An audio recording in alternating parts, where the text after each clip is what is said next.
Josh Pate with us. Elite Kick Josh, 24/7 Sports. Elite Kick Josh is where you find him on Twitter. What is up, Josh Pate? How are you? And that's all before noon. Is that right, Dunaway? That is who knows right, what man. could happen the rest of the day? Yes, you That's never right. know. That's you right, never man. know. Josh is with us on the JohnstonRVCenter.com hotline. Lance I don't want to put words in your mouth here, Lance, but Lance seems to feel Georgia. I mean, you didn't feel like they were inevitable last year, did you? No. I think there were two teams. Here was my point, Josh. 2019, I think we all knew LSU was going to win the national championship going in. 2020, Alabama. Last year, after watching what Alabama did to Georgia in the SEC championship game, we knew one of those two teams would win it, but we weren't sure. And I think this year it just seems a little more wide open. I think Georgia's the best team in college football, but I'm not so sure they're going to win the national championship.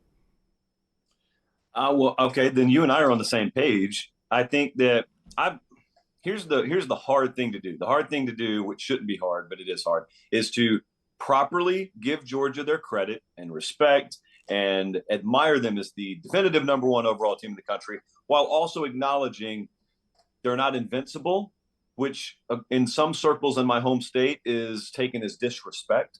I just think the way you do, like I understand why they're favored against Ohio State. They'd be a bigger favorite against either TCU or Michigan.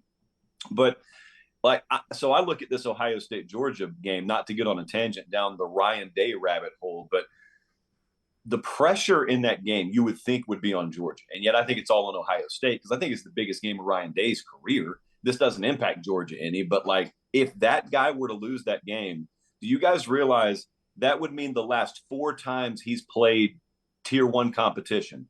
Bama 2020, Michigan 2021, Michigan 2022, and now Georgia 2022. If he loses this game comfortably, that will be 4 double-digit losses in a row. And we're not talking about a gutted roster. We're not talking about sanctions or anything like that. So that's the Ohio State side. On the Georgia side, I agree with you. I think it's funny, though, that here we are the week after the SEC championship game, which, by the way, marks the 1-year anniversary of what you just mentioned.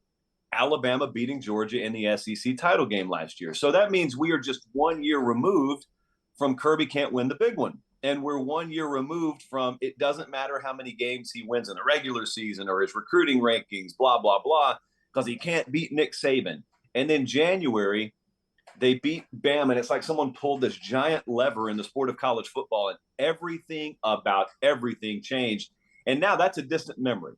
You almost tell that to your grandkids as if it's like a black and white picture movie. And now Kirby Smart on top of the world. And I kind of always thought he was a good coach and still think he's a good coach. I just don't know that much has really changed in reality. I think perceptions changed a lot. Yeah, you bring up an interesting point about Ryan Day, and maybe this is a discussion to have if they actually lose the game rather than jump the gun on this one. And I would never in a million years suggest he is on the hot seat. But it does become a concerning trend. I mean, that is certainly a concerning trend if he does, in fact, lose this game. Yeah. Look, I was up there for the Michigan game, and it almost, I guess, took me by surprise when we were leaving Columbus. I was listening to some of the post-game talk. Obviously, I'm reading some of the post-game articles and whatnot. And, like, I thought there would be a fringe minority that started to make the John Cooper comparison and started to say it doesn't matter. Basically what we were just saying about Kirby. It doesn't matter if you win all the other stuff. This is a bottom line business. We want to beat Michigan. We want to win the Big Ten. We want to win national titles. And you're not doing that. Like there were sizable chunks of the Ohio State fan base that started to traffic in that. And so you count it as a blessing that you get to back your way into the playoff and you get another shot. But here's the thing. You could have just bought yourself another opportunity to get tossed in the wood chipper again, this time by Georgia instead of Michigan. And if it happens, like I look at it, and I think sometimes you can be irrational as a fan. But if I'm an Ohio State fan at the same time, I would look back and I would say, what else?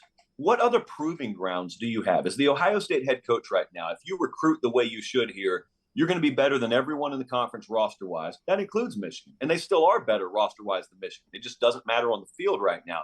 But what are you going to do? Just rack up a bunch of wins against Indiana and Rutgers and have that atone for not being able to get it done on the only 2 or 3 stages of the year that we as fans really care about? It's not like the fan base doesn't give in droves when they're asked to give. So if you got expectations that are just a little bit warped, is it really asking too much to do what they're asking him to do? I don't necessarily know that I would say yes. So on one hand, it's crazy. On the other hand, I kind of get the crazy. When Alabama won a lot of national championships in 09, 11, 12, 15, you know the years, but through 15, they played a certain style of football, and then Lane Kiffin and Nick Saban sort of changed the way they won the other championships. Do you think there's another shift in Nick Saban? Do you think he's going to go back towards more Georgia and Michigan style, or is he going to continue down the Bryce Young road of the way they played this year? Is there another tectonic shift coming for Nick Saban? Can you please just humor me and say the word tectonic again? What is tectonic? Tectonic. I missed it. Tectonic. Is... That's like when Rod Stewart released "Do You Think I'm Sexy?" and he made that shift. That was a tectonic shift for Rod Stewart. It was. I really enjoyed Rod Stewart when my mom used to sing it. My mom used to sing a lot of Rod Stewart when I was a youngster. I used to love that. A young Turk, yes, when you were a young Turk. So I think that this is the multi-million-dollar question, because I don't know the answer. I think I think Nick Saban knows which direction he wants to go. I don't think there are a lot of people around that program that he's necessarily shared that philosophy with, because you and I both know he was very, very willing to adapt, but he was drugged kicking and screaming into the more modernized offensive era of college football. He never wanted it to be here to begin with. Then he dove in and he dominated it for a brief period. And I'm not saying they've fallen off in terms of being a premier player, but it wouldn't surprise me if he had always been looking for any excuse and opportunity to go back to the way they did things. So maybe that is the case. I think one of the great early indicators will be how they handle this quarterback position. Because I think based on the past few years' track record, you may be one to look at their roster and say they don't have a Tua there right now. They don't have a Bryce Young. The person who is on the other side of the fence could counter and say, you don't know what Ty Simpson's made of. You haven't seen him play at all. And so be that as it may, if they're not aggressive in the quarterback transfer portal market, maybe that's an indication that Nick Saban is thinking to himself, I'll be perfectly fine with what I have here based on the style that we want to play now and moving forward. The other thing to pay attention to is obviously the one everybody's paying attention to, and that is Bill O'Brien going to be the OC there? My money would still say no. And if that's the answer, then who is the replacement? And we'll probably be able to read a lot into who that replacement is and what style of ball he's played at a previous stop. I don't think it's the craziest thing in the world, though, to at least expect them to want to jog back, because I look at line of scrimmage play. Look, I look at the overall talent level of the Alabama football program. I don't care what recruiting rankings say, and I work for 24/7. I don't care what they say. I don't think the skill level has been top to bottom over the past few years what it had been the years prior. So, yeah, a few questions to answer. I think offensive philosophy would be chief among them. So, Josh, we talked Georgia, Ohio State, the other side of the bracket in the semifinals, Michigan and TCU. I think we all agree Michigan's probably the better team, but we've doubted TCU the entire year. They finally lost this past Saturday in a great game in the Big 12 championship game. But, Michigan struggled with Maryland. They struggled with Illinois. Do you give TCU a fighting shot in this matchup? I would say fighting shot, yeah. They have to play the game on the perimeter, I think. Now, I think that they would argue, man, we played a whole lot better on the offensive line than people give us credit for this year. And I believe that, actually. I think that they will clearly face their toughest opposition in a line of scrimmage battle when it comes to playing Michigan. That's the nature of the playoff period normally. So, if they can win the game on the perimeter, if they can strike early and score on the perimeter, then that gives them the fighting chance. What they can't afford to do is, scoreless into the second quarter or 3-0 into the second quarter, because that's Michigan's game at that point. They've sort of already got their grip on you. They're dragging you out towards the deep end, and you're not going to survive out there for 4 quarters. But I also think that the Maryland game was the game everyone was going back on when we were approaching Michigan, Ohio State. And they kept saying, hey, look, the one team that could throw the ball halfway decently up there is the one that gave them the stiffest challenge. I just think it was a different Michigan team that we saw back then. I think they've got a ton of downhill momentum. It's why I don't think anyone was particularly concerned about Purdue. And that's not a bad passing game either, but no one really got concerned about it, even when it was a 1-point game at the half. Like, no one thought that was going to end up being a 4-quarter game, and it wasn't. And until I'm shown otherwise, I don't see any reason to believe that Michigan won't eventually handle this one. I just think they'll handle it after getting a little bloodied, get a little dirt on the shirt. It's untucked and one sleeve's ripped, but they walk away victorious is the way I would see that game right now. Josh Pate is with us. Late Kick Josh on Twitter, 24/7 Sports. A reminder, Alabama Power makes it easy as ever to pay your bill right now. Amazon Pay, Apple Pay, Google Pay, PayPal, and Venmo. Easy, secure, and reliable. All you need is an online account, alabamapower.com/myaccount to get started. Catch Josh's show all the time there at 24/7 Sports, his road trips. Are you doing one for the playoffs? Have you decided which semi you're going to? I think I'm going to go to Atlanta. Okay. It's rained 17 days in a row in Nashville, so any excuse to get out of here, I'm taking it this time. And they've got a dome.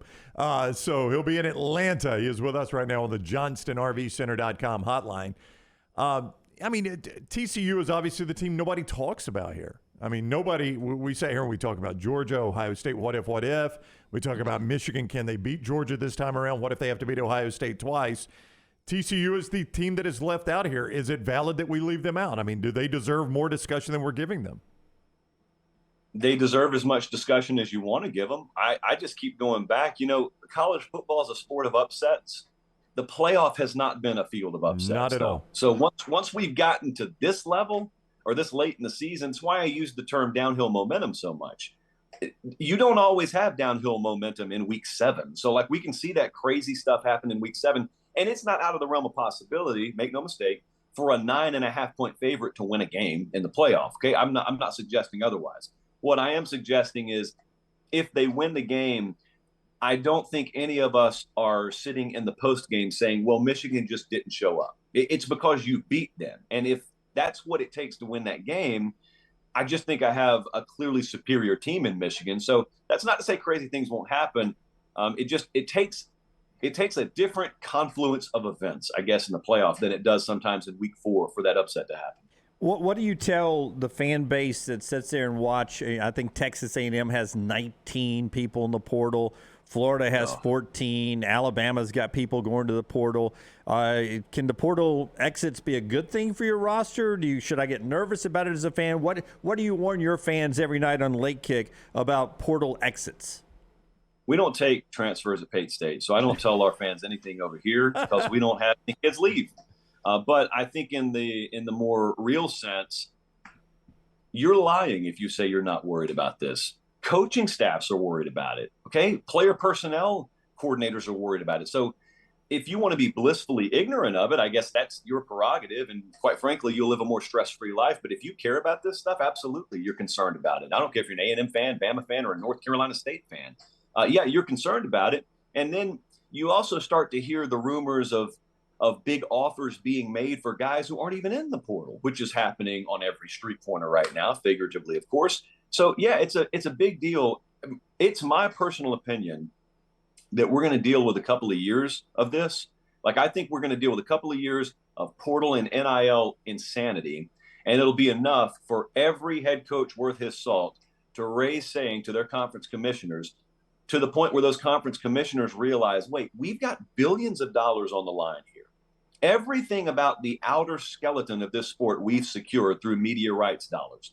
How are we going to let the inside just be spaghetti and meatballs, just strewn all over the place? We can't have that. There's got to be structure.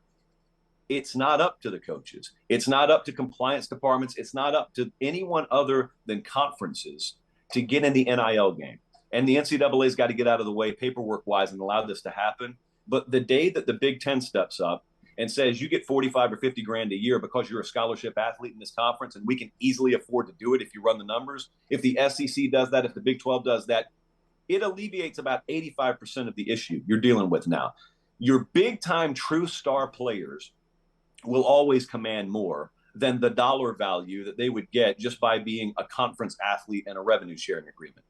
But that's the vast minority. The majority right now, the kids that right now I could entice for 15 or 20 grand, are no longer leaving because in exchange for entering into those revenue sharing agreements from media rights deals that I think are coming, I think you also very easily convince guys to sign their name on the dotted line of paper that says, you don't have access to this if you're just freely moving all over the place. You don't have access to this if you're opting out, if you're not completing certain things.